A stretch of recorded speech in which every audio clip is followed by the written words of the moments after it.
Hey everyone! So this one kind of came out of nowhere. We got a new version of the Nintendo Switch, the original Nintendo Switch. And I have it in my hands this soon. It's crazy. I've already spent a few days with the device, and I've spent even longer researching what the heck this device is. And so I wanted to make a video today to make kind of a comprehensive guide, tell you my impressions, answer any questions you might have, and hopefully help you figure out if this is something that you want in your collection. For starters, this new Switch goes for $300, which is the same price as the original Switch. It should be available everywhere as of this video in North America, and if you're living in Europe, it should be available next month in September 2019. If you want to know which Switch to pick up at the store, this is the original Switch, this is the new Switch. You want to look for the one with the red box, all red. If you're shopping online, you want to look for the model HAC-001 (-01. It should have its own page in an online listing, and it should say it in the title itself. If you want to be extra sure, check the release date on the item, and it should be somewhere around July to August 2019. If it says March 2017, it is more than likely an old model, so make sure you check that before you buy if it doesn't say that date. That said, a lot of distributors haven't updated their listings yet, so I really hope they get on that soon. So I'm sure you're wondering, well, what's inside this thing? Well, let's open it up. For the record, I already took like all the plastic out because I don't want you hearing all the crinkling, so I'm just going to show you what comes inside. And before you ask, I don't have the new Joy-Cons because when I traded in my old Switch for a new one, I wanted to keep my existing colors, so I just traded in the ones that came with the new console. But let's be real, you're not really missing much. I heard they're basically exactly the same as any other Joy-Con. So if it has that Joy-Con drift problem that everyone's been talking about where the analog stick moves by itself, that's something we'd learn in due time. It wouldn't be an immediate thing. But if you want some advice, just send them into Nintendo. It's free, it's fast, you'll probably have it back in your house in under a week. And they'll probably even just send you new ones. And get this, if you already paid for them to fix your Joy-Cons, they'll actually just refund you if you call customer service. They're really accommodating about it, so if you got issues with them, just give it over to them. I mean, the Joy-Con shouldn't have that issue to begin with, but Nintendo's going out of their way to fix it for free, which is it's good. Anyway, from things that I actually have from this system, you get the Nintendo Switch console, which is the tablet. You get Joy-Con straps, which you can use if you want to use the controller sideways. You get a high-speed HDMI cable, a Nintendo Switch dock, the Joy-Con grip, which you can use as a controller, and a Nintendo Switch AC adapter, which is just the big brick that you put inside the dock. It's exactly what came with the original Switch. On the surface level, no surprises here. The only difference I noticed is that some parts in my Switch said made in Vietnam instead of made in China.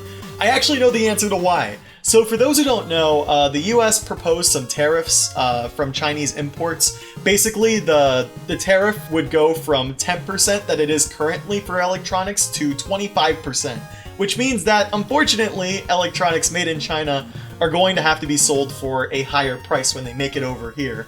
So Nintendo preemptively moved some production out of China to avoid those tariffs. Who knows if it'll go into effect anyway, because they already delayed this tariff until after stores in the US get Christmas stock, so maybe they'll just keep delaying it, who knows? Politics, am I right? That aside, the new Switch tablet is very similar to the original and doesn't need any new, exclusive anything. Joy-Cons, chargers, accessories, everything that worked on the old Switch should work on the new Switch, so you don't have to worry about any of that. Unfortunately, that also goes for performance. I did some tests, and everything seems to run almost the exact same. The games, the operating system, the load times, they seem to be the exact same timing as before. The only reason in this footage that the home button took longer is because my roommate's Switch has much less games than me. I have way too many Switch games. You don't want to know. It's something else. And in the future, they can always make a new one that has improved graphics or whatever, so this is just, it is what it is. That said, there's been plenty of smaller improvements that have been made to the Switch over the years that I'd like to talk about. Basically, these are fixes that I noticed when I bought a Switch earlier in 2019 before this new model, and they seem to still be in effect for this model, so I want to talk about them. As I mentioned in a previous video, the kickstand seems to be much sturdier than it was at launch. It doesn't really jiggle around as much, it doesn't fall off. In fact, on my newer model, I don't think it ever fell off, which is very good. So, that's a plus. The screen also has a more yellow, warmer tint to it, which looks really nice. The launch models seem to be more bluish, and while some people may prefer that it looks like that, the screen now matches the color balance from docked play more, which I vastly prefer. Now here's a couple that you probably haven't heard of in a while. The vent at the top of the Switch cracking, and the tablet itself being a little bent when you get it. These are pretty common issues when the Switch launched. I know mine had that problem. Just excuse the backplate, that was for me sitting on it. I had to put a new one because I cracked it, but the fan was already like that. But yeah, my newer Switch never had any of this cracking issue. The vents also felt a bit sturdier on the newer models, though maybe that's just a placebo, who knows. Another common complaint was that the Switch docks were scratching screens, and while the newer docks haven't scratched my screen, I don't trust like that, so I highly recommend buying a screen protector for your Switch or just putting a sleeve on your dock so you don't have this problem. Don't ruin your $300 device's screen when the fix is under $10. The links are in the description. You won't regret it. The Amazon affiliate links actually help support the channel, so if you want to buy it, help me too. But previous enhancements aside, let's talk about improvements that I found specifically from this model. First off, the Joy-Cons on this thing actually fit in the Switch much tighter than before. Wasn't expecting that. When I put Joy-Cons on my older Switches, there used to be like this slight wobble if you put too much pressure or weight on one side or the other. It didn't feel like it was gonna fall off or anything, but now the Switch feels like it's an entire unit, like it's a whole system when it's in handheld mode. And that's really great. This goes for all Joy-Cons too, it's not just like newer ones or anything. It all seems to just click in this system better, and I really like that. Second off, when re-downloading games, I noticed that my Wi-Fi speeds were a lot faster on the new system. So I decided to put that to the test. To prove it, I did some tests over the same Wi-Fi connection, and I got roughly 20 to 30% faster download speeds. I was very happy about that. So, if you have to download any games, you're a digital owner of the Switch. It's good. Next up, I noticed that the system generated much less heat than it did before. You see, the main change in this Switch is that there is an upgraded processor that is much more efficient than before, and that processor is used in the original Switch and the Switch Lite. More on that later. When I played a lot of 3D intensive games on the Switch, like for example, I've been playing a lot of Fire Emblem Three Houses lately, Black Eagles. Basically, after playing these games for a while, I'd noticed that the fan would start running inside, I could hear it very faintly, and there would be a decent amount of heat dissipating from the top of the system. On this new Switch though, I don't even remember the fans coming on. If it did, I never heard it. I can feel like a little heat coming out from the top, but it wasn't nearly as much, and the system is basically just silent all the time. It's amazing! But lastly, the biggest difference, the big talking point of this new model and why you might want to upgrade to it. It has a much better battery life. The original Switch would get 2.5 to 6 hours of battery, but this one gets 4.5 to 9. That's a huge freaking difference! While I played it for a couple days, just on and off in handheld mode, it was very noticeable. That said, while I myself have not done any extensive tests, someone by the name of Reviews to Go actually makes a chart of games and how long they last with a new battery. A good example that I noticed, according to his tests, Pokemon Let's Go had a little over 3 hours battery on max settings on the original Switch, but with the new Switch, he got over 6.5 hours with max settings! Like, that's awesome! Now, in my experience, I got around 3 hours battery life playing Three Houses in portable mode, but when I did it on the new Switch, I noticed that I got about 5 hours, that's awesome. That's good enough for me. So yeah, it really depends on which game you're playing. Different games use different resources, but on the average, expect around a 1.5 to 3 hour increase on your total playtime. And what's funny is that the battery inside this new Switch is the exact same size as the one from the older Switch, which means, and I don't think many people have covered this in their videos, it takes the exact same amount of time to charge both systems. Well, give or take a couple minutes. Now, why that's good for you? Let's say you're leaving the house in a bit, and you charge this Switch for a few minutes, you scurry around, get ready to leave, and you charge 20% of the battery. Let's say 20% is like half an hour of playtime on the original Switch. That 20% on the new Switch might be an hour. So in a way, it feels like your Switch charged faster, even though in reality, it's just a result of optimization. Overall, this battery change might sound kind of small to people. I mean, it's just a couple hours, right? But this really changed the way that I use my Switch. There were a lot of times on my older Switch where I'd play for maybe an hour or so in handheld mode, click the home button and be like, oh man, I used like half of my battery already.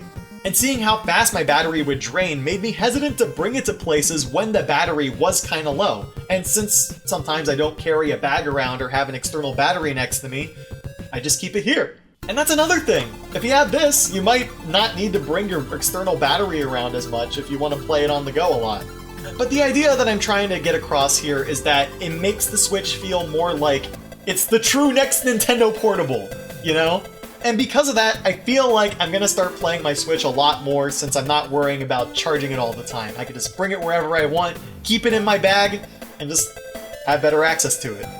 I'm very excited. So to wrap this up, the big question is, would I recommend you getting this new Switch? And honestly, I think it depends on what you're gonna get out of it. If you play mainly in docked mode, it's kind of a hard sell. You would really have to be into the faster Wi-Fi speeds and less heat coming out from the system, because there's not really much else going for it. If you'd say you're near like the 50-50 range, where you sometimes play docked, sometimes handheld, I'd say it's definitely worth the upgrade. This whole battery thing really changed how I use the Switch, and I love it. And even if you don't plan on playing on the go for what, 5-6 hours, it's still nice to not be able to need to charge the system as much, and just being able to charge it faster when you're in a rush to get somewhere. And third, if you mainly play in handheld mode, I think it also depends. The Switch Lite is just around the corner, and it's $100 less than this thing. I did a whole video on it previously, but the idea is it's a smaller console and it's much lighter, but it's handheld only, no TV play. It has a smaller screen, and it only has a 3 to 7 hour battery life, which is more in line with what the original Switch had. If that sounds more like your thing, I'd say get the Switch Lite, but if you don't mind a bigger system and you got an extra $100 to shell out, then definitely get the new model. I think I'm very much going to prefer the newer model than the Lite. Also, Switches have retained their value pretty well, and you can get a lot of money if you trade one in for a newer one. At least around the time of this video, and maybe a couple years after, but, you know, you're watching this 10 years from now, you might be laughing at me. I see you. As I said earlier, I traded in the Switch that I got earlier this year for a new model, and when I traded in everything that came with that system to GameStop, they gave me $225. That means this system cost me $75 plus the tax in my state. That's really cheap for a new console. And hey, if you never use dock play and you just want to trade in your Switch to get a Switch Lite, it'll probably be free. Like, that's dope. Now, of course, I know there's a big concern about trading in old Switches for a new one because of something called system transfer. Basically, when you get a new system, you want to move the existing data from your old system to the new one and make sure you don't lose any save data or your purchases or any of that stuff. There are workarounds to this now. Your user is saved in the cloud, and your save files can also be saved in the cloud if you have Nintendo Switch Online, but there are some games that aren't compatible with cloud saves, so if you don't do the system transfer, you're just going to lose your save files. But luckily, GameStop just let me do all this system transfer stuff in store, and I've done it many times before when I had older 3DSs and traded in for newer ones. They're usually pretty accommodating for this stuff. But yeah, just call your game store beforehand, make sure you find out how much they'll give you for the Switch, make sure that they have good Wi-Fi and that they're accommodating for it. Just get everything sorted out before you go so you don't have any surprises. But enough about my experience. Do you think that you're going to upgrade to this new Switch? Or maybe if you don't have one already, are you going to get the Switch Lite or this new improved Switch? Let me know what you think in the comments. And also, if you have any extra questions about like the whole trading in process or anything, I'll try to answer as many as I can to my extent of my knowledge. If you enjoyed what you saw today, please leave a like on the video, and I'll be doing more videos related to the Switch soon, as well as a full episode that I hope y'all will enjoy. That's a long time coming. If you want to see me more frequently though, I also stream once or twice a week on twitch.tv/Balrog Game Room, and I also archive all my streams on youtube.com/Balrog's Gameplay Room. So, until next time, thank you so much for watching, and I'll talk to you all really soon. Have a good one! Something I've been wondering about both these boxes, are these the same hands in both boxes? They look very similar. I don't know.